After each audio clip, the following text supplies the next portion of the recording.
गरुडगमन तव चरणकमलमिह मनसि लसतु मम नित्यम् गरुडगमन तव चरणकमलमिह मनसि लसतु मम नित्यम् मनसि लसतु मम नित्यं मम तापमपाकुरु देवा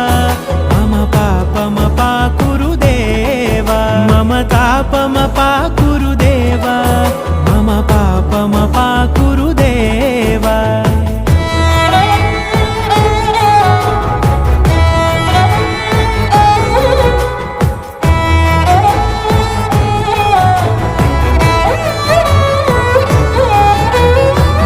जनयन विधिनमुचिहरणमु